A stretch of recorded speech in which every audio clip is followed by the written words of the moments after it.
Good afternoon, everyone. My name is Jarek Langer. I'm a second-year MBA student at MIT Sloan and a member of the research papers team for the sports conference. It is my pleasure today to welcome Dan Rosenhack, who will be talking about understanding spring training statistics. Logistically, the presentation will be about 20 minutes, and then we'll do 5 minutes of Q&A. Just raise your hand. I'll try to get you the microphone.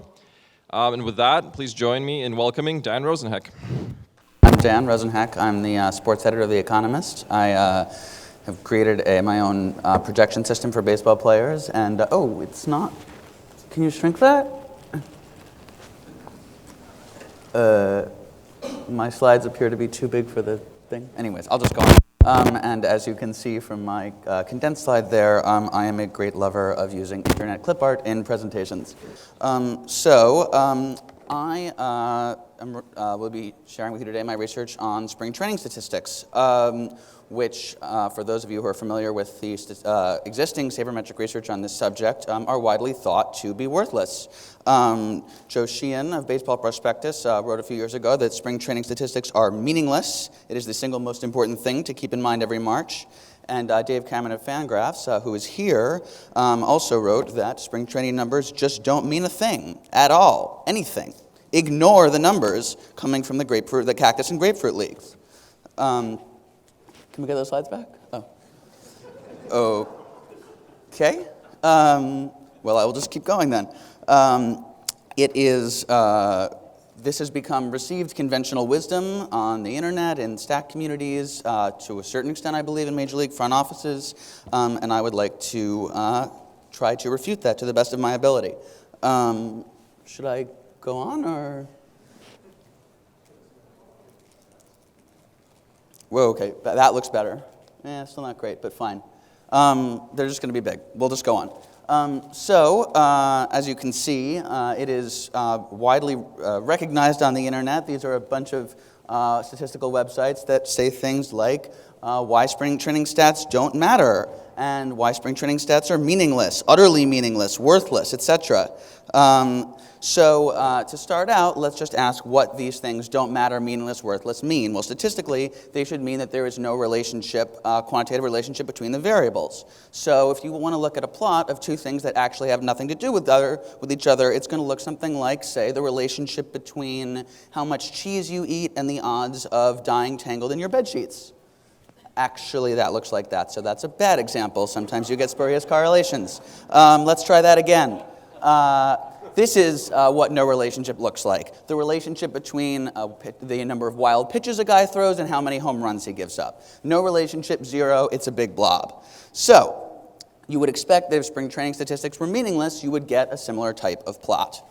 So, sure enough, this looks pretty empty, right? If you look at spring training ERA versus the regular season ERA of starting pitchers who qualified for the ERA title, that's pretty much empty. No relationship, worthless, useless, etc. Well, let's look a little closer. These got cut off. But as you can see, ERA doesn't only not tell you much from spring training to the regular season, it also doesn't tell you much from one season to another. So the year-to-year correlation of ERA is something like 0.15. By contrast, other statistics like strikeout rate and walk rate stabilize much faster. So to look at a little closer, this is what ERA looks like, year-to-year correlation from 2012 to 2013. It's a very slight relationship. Guys can go from best to worst in ERA in a year, and it's just normal. Whereas if you look at something like walk rate, there's a much stronger, robust relationship. It stabilizes much faster. So maybe instead of trying to look at output stats like ERA to assess the value of spring training, we should try to look at these fast stabilizing components to adjust for the fact that spring training sample sizes tend to be very small.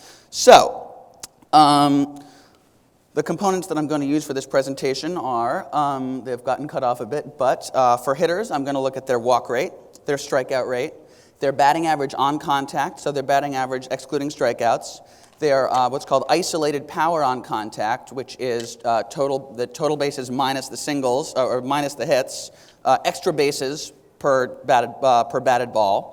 And then finally, their steal attempt rate. Not success rate, because success rate stabilizes very slowly, whereas the number of times you try to steal stabilizes very fast. For pitchers, I'm just going to use the three elements that we know pitchers can control, which are used in the Fangraphs XFIX stat, which are walk rate, strikeout rate, and ground ball rate. So these are all things that crucially stabilize at different rates. So we want to separate them out so we can see which ones actually have predictive power in spring training, if any, and which don't. So let's look at hitters' walk rate between spring training and the regular season. Does that graph look like nothing to you? It's funny, I feel like there's some sort of relationship between the number of times that a guy walks in spring training and the number of times he walks in the subsequent regular season. Let's try strikeout rate. Nope, nothing there. Clearly these stats are totally empty. How about power or stolen base attempt rate? Nope, nothing going on there either. Those are very strong relationships. As you can see, particularly for stolen base rate, it's in R-squared of over 50%. So there's clearly a very strong relationship. Guys do not automatically transform into completely different players from March 31st to April 1st. What about pitchers? You will see maybe a slightly weaker relationship, but only slightly. Still, that's very strong. Strikeout rate, ground ball rate, all the same thing. Okay, we get it. Clearly, there is something going on in spring training that has something to do with what's going to happen in the subsequent season. Is that actually of any use to us? Well, we'll see. I'd like to introduce a very informal definition of the difference between meaningless and worthless. A meaningless statistic, like, for example, uniform color, would have no significant relationship with future performance. Clearly, this is not the case of spring training. As we've just seen, spring training stats actually tell you a lot about future performance. However, they could still be worthless, which is to say, even if they contain information, it's information that we already have from other sources. So that would be something like batting average from 7 years ago.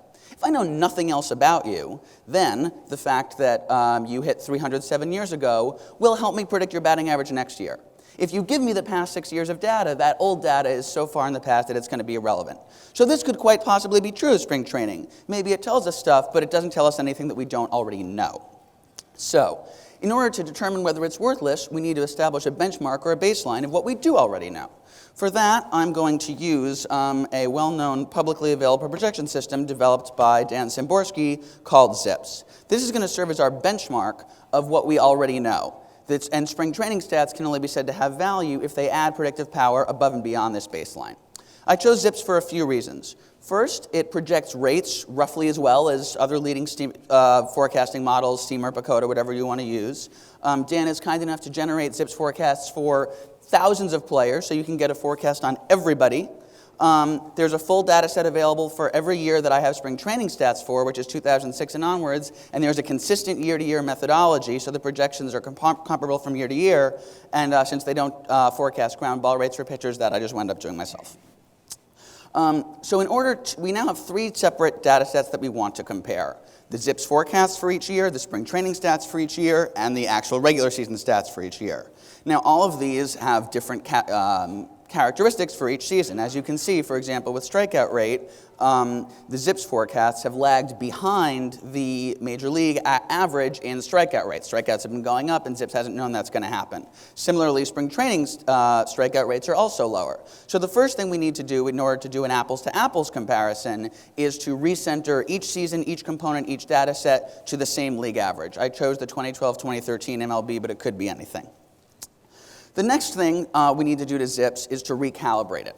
One of the most important attributes of a projection system is for itself to know how much it knows and doesn't know. The more confident it is in its predictive power, the more spread out its forecasts will be. It'll predict one guy for 50 homers and another for 5. Conversely, if it thinks it doesn't know a lot, it's going to squish everybody back in the middle.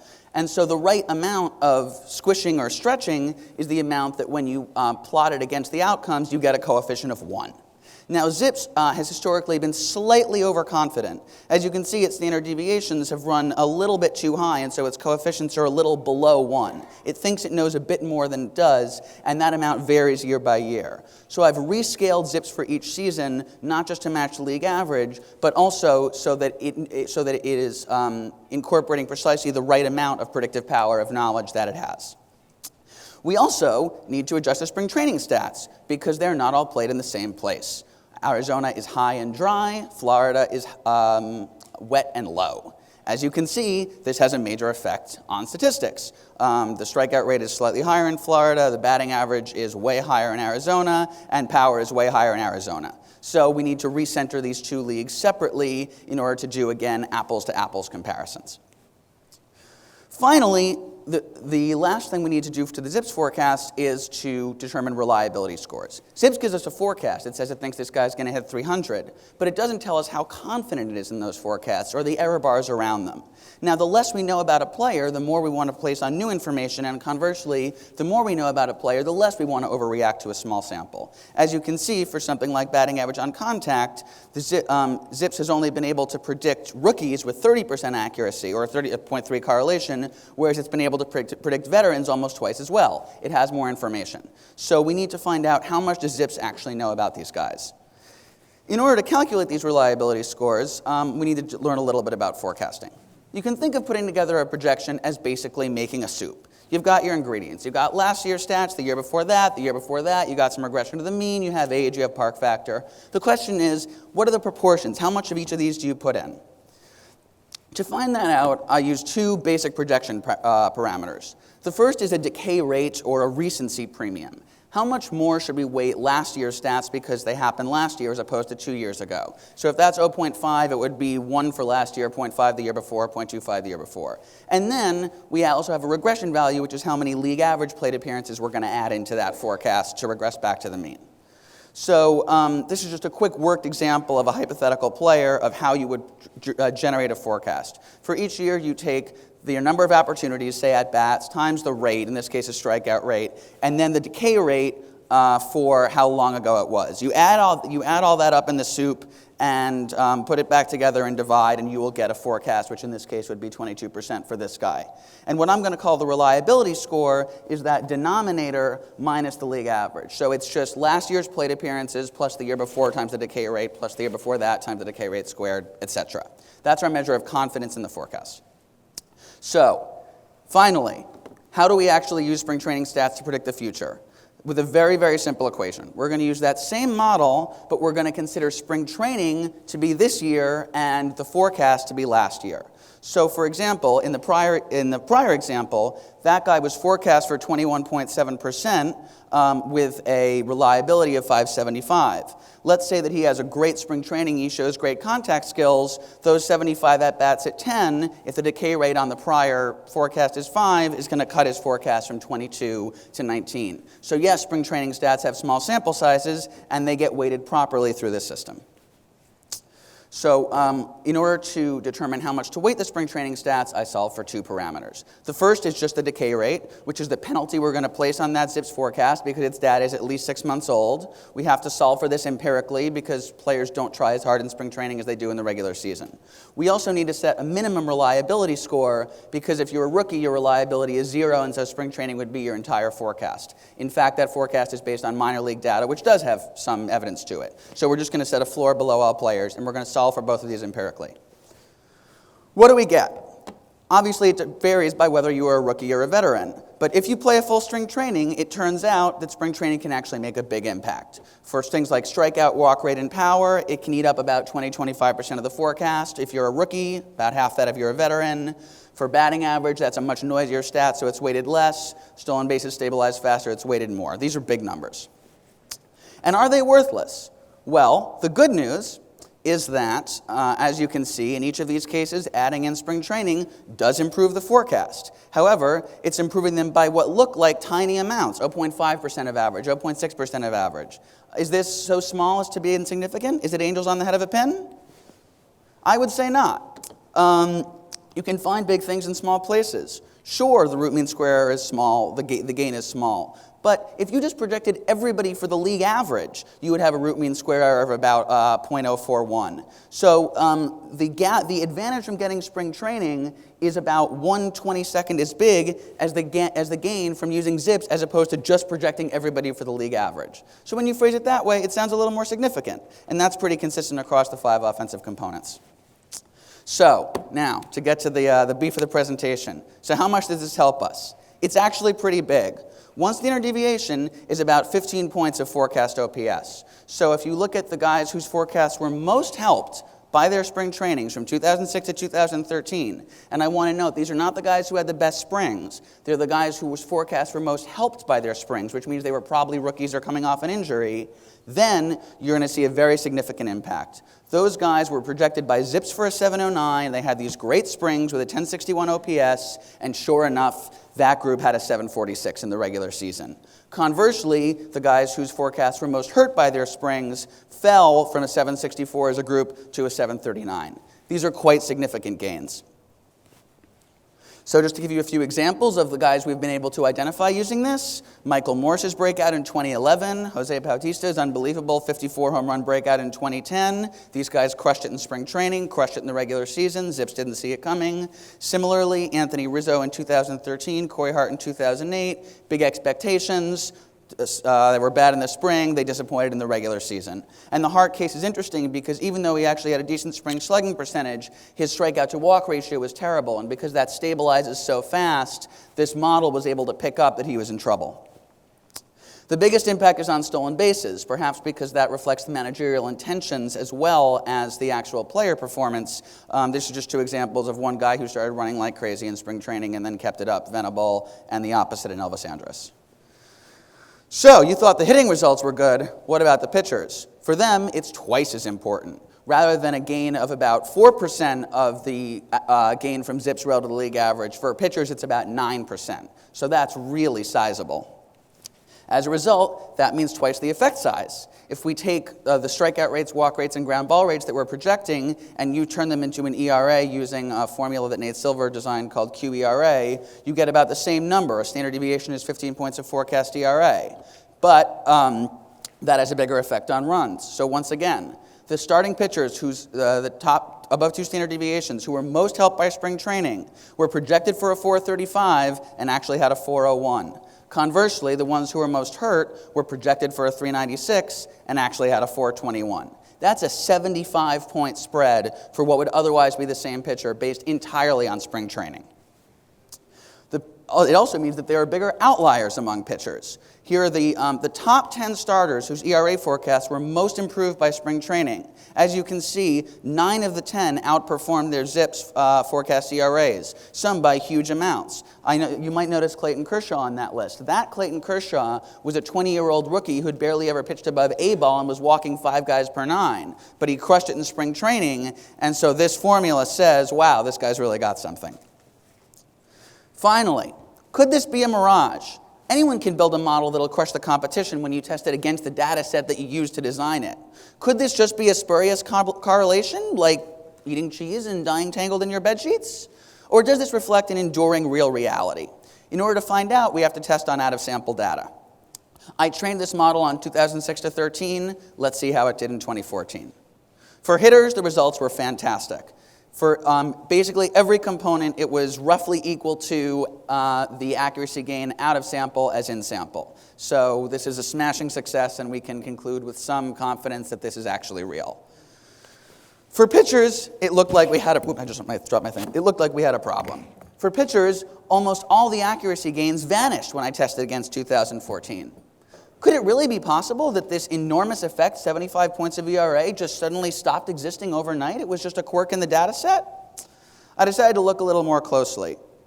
Here, I've plotted the gain in normalized root mean square error from using spring training for each of the 3 components, or in each year of my data set using an out-of-sample equation. And what you find is it goes way up and down. Some years it's 1, some years it's down to 0.2. Yes, 2014 was bad. So was 2010, 2011, and then 2012 was the best year ever. So this is well within, last year's disappointing performance for pitchers was well within the normal range. That said, you might notice that there's something of a time trend in these, that the accuracy gains do seem to be declining over time. Could it really be true that spring training tells us less about starters now than it did 8 years ago? I would say it's too early to worry. To test this, I did a multiple regression where I had one independent variable as the model forecast and another as the model forecast times a time trend to see whether there was any statistical significance to this decline, and both came up way short. So I would say, for now, I'm still at ease. If in 10 more years the formula totally collapses, we'll need to revisit that. So, to wrap up, What is all this information good for? Well, first, Major League teams should pay very close attention. The 75-point ERA gap between the guys who are most helped and hurt by spring training for pitchers, that's worth $14 million a year on the free agent market or the trade market or whatever. It should determine who you start. Maybe you move someone to relief. Maybe somebody needs a break. There are big decisions you can make with all this information. For fantasy baseball players who don't draft until the end of March, it can be an indispensable edge. And I would mention that I run a big 20-team league with a gigantic pot that has a couple slots if anybody wants to try it. Finally, why is this being presented now? This is not rocket science. The data has been around, the math is middle school algebra, elementary regressions. I mean, anybody could have done this. It was just sitting there. So how is it that we keep being told year after year, spring training stats don't matter, they're worthless, they're empty? Well, this isn't the first time that the sabermetric conventional wisdom has had it backwards. No, we're not selling genes here, of course, and the Moneyball generation of sabermetricians delighted in telling scouts and managers that they were stuck in the Stone Age, that they needed to, pull their heads out and look at the numbers. But absence of evidence is not evidence of absence. There are so many tenets of conventional wisdom about baseball that were ostensibly refuted by the early generation of sabermetricians. Defense doesn't matter. Just throw a bunch of fat guys out there. Pitchers can't control their BABIP hits on balls in play. Catchers have no effect on ERA. And now this idea that, ignore the spring training stats. Everybody says they're in the best shape of their life. Well, actually, it turns out that sometimes the scouts and managers and players know more than we do. It's just that we didn't have the tools or the data or the quality of data to be able to demonstrate what they already knew. So it might be worth revisiting the sabermetric canon more broadly and asking, what else do we think we've disproven but just actually haven't confirmed? We could use a bit more humility and not interpret a failure to reject the null hypothesis as proof that there's nothing there. So that's all I got. Thank you very much. If anybody wants to check my work, I'm happy to share data. Just email me, and I'll just put in a plug for the Economist Sports blog that I edit, where you can read about American sports with funny spelling and see professional athletes referred to as Mr. Thank you very much, and I look forward to your questions.